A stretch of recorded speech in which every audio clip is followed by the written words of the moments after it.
कान्यगोब्जधुजः कश्चिद्दासी पतिरजामिलः नाम्ना नष्ट सदाचारो दास्या संसर्गदूषितः। कान्यकुब्ज में एक ब्राह्मण था, उसका नाम था अजामिल। दासी पतिरजामिलः नाम्ना नष्ट सदाचारो दास्याः संसर्ग दूषिता। भगवान सुखदेव जी कहते हैं, परीक्षित, एक अजामिल नाम का ब्राह्मण था, बड़ा वेद पाठी ब्राह्मण था। लेकिन एक दिन जंगल में गया और उसने देखा कि दूसरी जो पर स्त्री थी, उन्होंने देखा पर स्त्री को परपुरुष के साथ गमन करते हुए, और उसका मन वहीं आकृष्ट हो गया। दास्या संसर्ग दूषिता।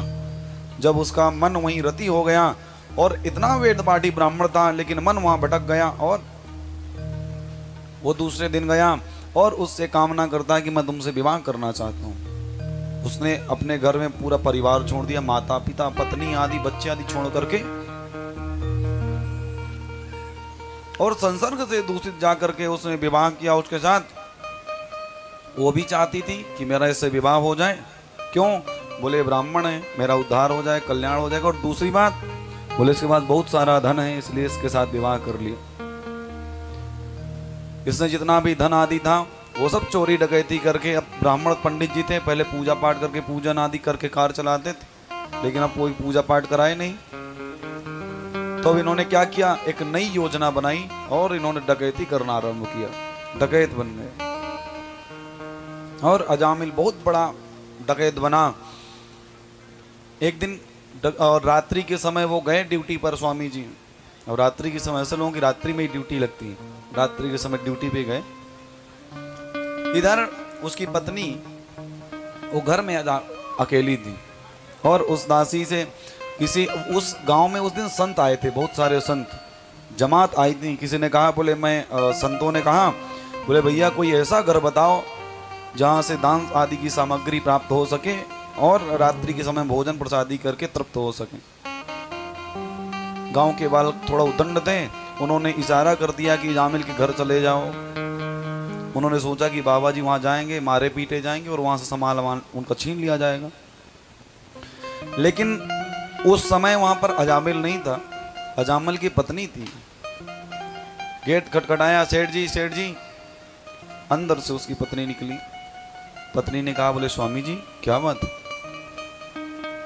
बोले हमको लोगों ने बताया, पता बताया है कि यहाँ कोई सेठ जी रहते हैं, आज रात्रि में हम लोग यहाँ आराम करना चाहते हैं, रुकना चाहते हैं। उन्होंने कहा कोई बात नहीं, दरवाजा बाहर है, दरवाजे के बाहर जो स्थान है वहाँ रुक जाइए। उन्होंने कहा अरे हमको भिक्षाटन भोजन भी देना पड़ेगा। उन्होंने पूरी बात बताई। बोले महाराज मैं पतिता हूँ और मेरे हाथ से यदि आपने भोजन किया तो आपका धर्म भ्रष्ट हो जाएगा। उन्होंने कहा कोई बात नहीं, कच्ची सामग्री दे दी। कच्ची सामग्री, सूखी सामग्री दी, और साधु संत बढ़िया अपना तिक्कड़ बनाए और प्रसादी पाने लगे। शयन कर गए रात्रि में। तो ड्यूटी से लौट करके आए अजामिल जी, और जैसे ही अजामिल लौट करके आया, देखा संतों को तो भड़क गया, किसने इनको रोका? अंदर से दौड़ करके पत्नी आई, उसने चुप कराया और अंदर ले गई। शराब पिए था।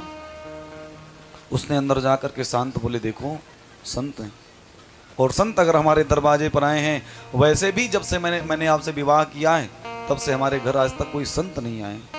मैं निवेदन करती हूँ आपसे कि इन संतों को कुछ कहना मत। उन्होंने कहा कोई बात नहीं देवी। और संत प्रातः काल जैसे हुआ तो स्नान आदि से निवृत्त हुए, और संतों ने गेट खटखटाया। सेठ जी, अरे अजामिल जगह गुस्साए में तिल मिला करके। उसकी पत्नी ने फिर रोका, बोले खबरदार अगर कुछ बोले तो। बाहर निकल के आई, हाथ जोड़ी, बोले जी महाराज।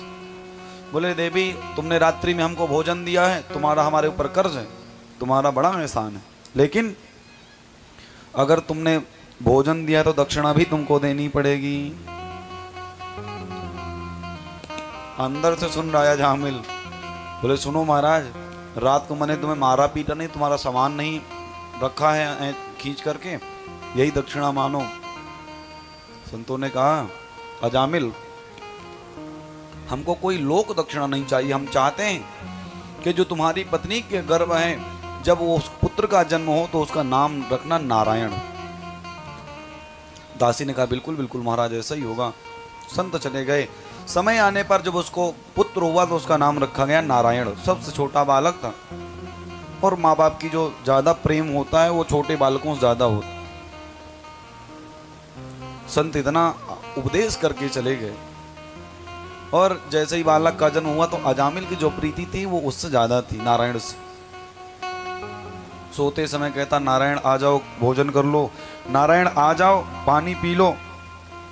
जब बार बार नारायण का स्मरण करने लगा जैसे और नित्य इस तरह थोड़े कुछ दिन बाद बीते, लेकिन जब अंत समय आया अजामिल का, पूरे जीवन इसने पाप किया था, स्त्री संसर्ग से दूषित था, इसलिए यमदूत इसको लेने के लिए आए।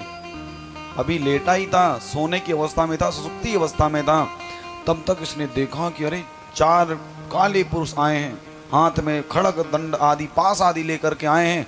अभी डर गया है, चिल्लाने लगा बेटा नारायण बचाओ, बेटा नारायण बचाओ। लेकिन उसका जो बालक था, दूरे क्रीडन का सक्तम उत्तम नारायणाद्वयं प्लदावितेन स्वरेणु। अरे महाराज वो उसका जो बालक था वो दूरे क्रीडन का सक्तम, वो खेलने के लिए दूर गया था। पुत्रो नारायणावयम, उसके पुत्र नारायण ने नहीं सुना, लेकिन एक और नारायण है जो सबकी सुनता है। परम पुरुष नारायण ने सुना और उसने अपने 4 अपने दूत भेज दिए, बोले जा करके उस अजामिल के प्राण की रक्षा करो। भगवान विष्णु के 4 दूत आए और उन्होंने यमदूतों से कहा कि तुम इसको नहीं ले जा सकते हो। वो बार बार जिद करने लगे, बोले इसने जीवन भर पाप किया है और इसको हम इसलिए लेने आए हैं। बोले कोई बात नहीं, जीवन भर इसने पाप किया कोई बात नहीं, लेकिन इसने अंत में भगवान के नाम का स्मरण किया है। जो पार्षद थे भगवान के पार्षद, उन्होंने जब ऐसा कहा तो यमदूत कहने लगे, बोले तुम्हारे भगवान का नाम नहीं इसने लिया नारायण, बोले इसने अपने बेटे नारायण को चिल्लाया है।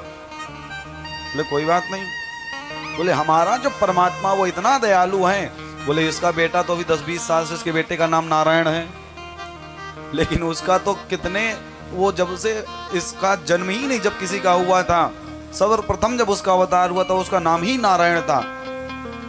और जब नहीं माने यमदूत, उनसे 2 हाथ हुई और खूब मारा विष्णुदूतों ने। और जब विष्णुदूतों ने मारपीट करके भगाया तो जो यमदूत थे वो यमराज के सामने आ करके और जो पास वास लिए थे फेंक दिया। बोले महाराज नौकरी बंद, अब कल से हमारा रिजाइन है, हमको नौकरी नहीं करनी। क्यों क्या हुआ? बोले आज से नौकरी बंद मतलब बंद। अरे यमराज ने कहा कोई बात हुई, क्या हुआ, बड़े कुटे पीटे आ रहे हो, किसने कूटा? अरे बोले वो 4 हाथ के कोई पुरुष आए थे, 4 लोग, और उन्होंने इतना मारा। क्यों? बोले उसने अंत समय में पापी ने अंत समय में नारायण कह दिया। अरे तुरंत मुंह दबाया। यमराज ने कहा दोबारा ऐसा नाम यहाँ उच्चारण मत करना, नहीं तो यहाँ की फैक्ट्री बंद हो जाएगी। किसी ने एक बार भी धोखे से अगर भगवान नाम का स्मरण कर लिया तो ये नरक खाली हो जाएगा, सब लोग मुक्त हो जाएंगे। अच्छा महाराज इतनी शक्ति? बोले हाँ। बोले अच्छा हमको एक लिस्ट बना करके दे दो कि किसको किसको नरक में लाना है। उन्होंने कहा, बोले सांकेत्यम पारिहास्यम वा स्तोभन हे मन में वा वैकुंठ नाम ग्रहण अशेष गहरम परम। उन्होंने कहा चाहे सांकेत्य भाषा में हंसने के समय या किसी प्रकार से अगर किसी ने भगवान का नाम लिखा है, भगवान का नाम उच्चारण किया, उसको यहां लेकर के नहीं आना। भाव को भाव अनख